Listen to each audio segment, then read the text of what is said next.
native akong Yung manok ibon ngayon na na to. kinatay. Ayan o. Hindi ko alam, Ito. ibon siya o yung Native. ayan, ang sarap niyan. Ang Parang laki niyan. ibon, no? Siguro mga 2 kilo. Ito yung yan. karne niya. Mga 2 kilo. Tingnan mo yung paa niya. Paa nila. Tinatago nila yung isa nilang paa. Ayan o. Ito. Parang sisiyo. Ayan o. Tingnan nyo. Oh.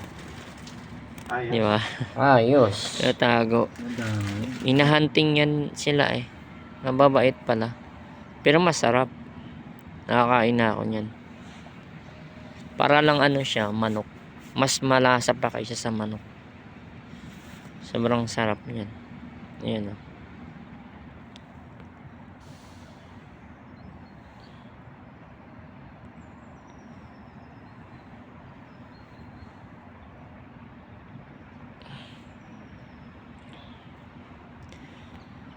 Tsaka ang ganda rito ng lugar. Tingnan nyo naman. Ayan o. Napakaganda.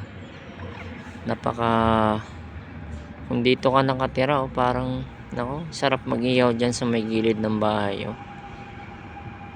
Lalo na pag wala kang pasok, no? Tapos napakalapit lang niya sa ROA. Sa train papuntang city yan. 6 minutes lang nandun ka na sa Ladifons. Mas maganda rin dito na tumira. Kung patitirahin ako dito na ako titira. Para ka lang nasa Switzerland, no?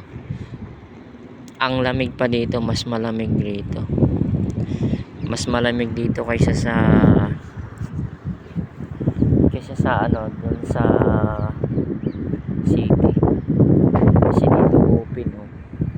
Walang nakaharang na mga building, mga bahay dito maliliit lang, mga ganyan ng kaliliit. Ito kasi outside na kasi ito ng Paris. At tingnan nyo, ang linaw ng tubig. Tapos yung ibon na yan, oh, ang sarap niya. Sobrang sarap. Ayan. Napakalinaw ng tubig. Diba?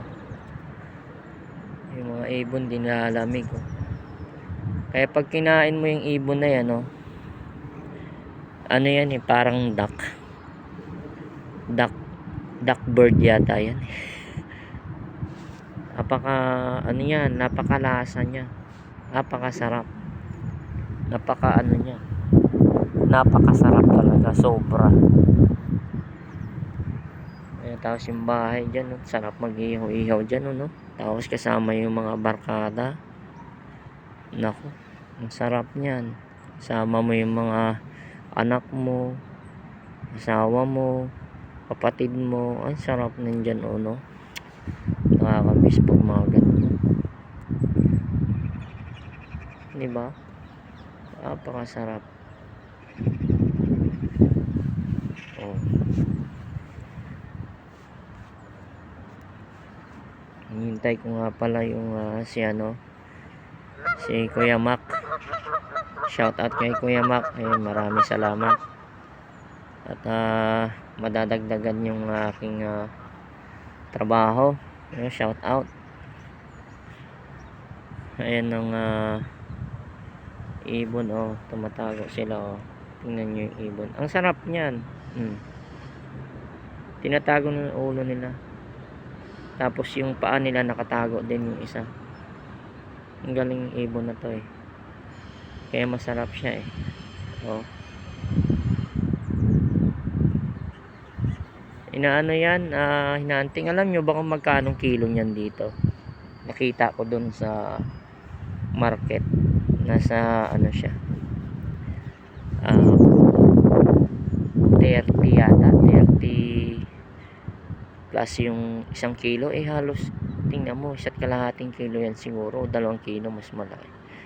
Tapos yung binibigay lang dun sa, minsan binibigay dun ng tropa ko, mga abo siguro 1.5 kilo, 2 kilo, ang lalaki. Binigyan ako ng isang beses 20 pieces, ay puno yung rep, wala akong mapaglagyan.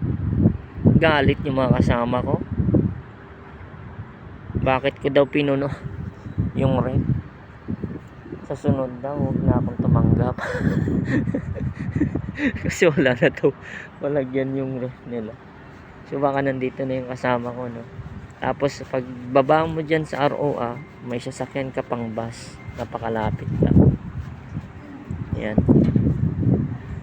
So baka nandito na si Kuya Mac, kaya punta na tayo dun.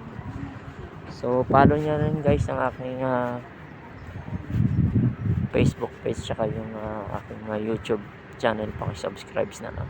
Maraming salamat.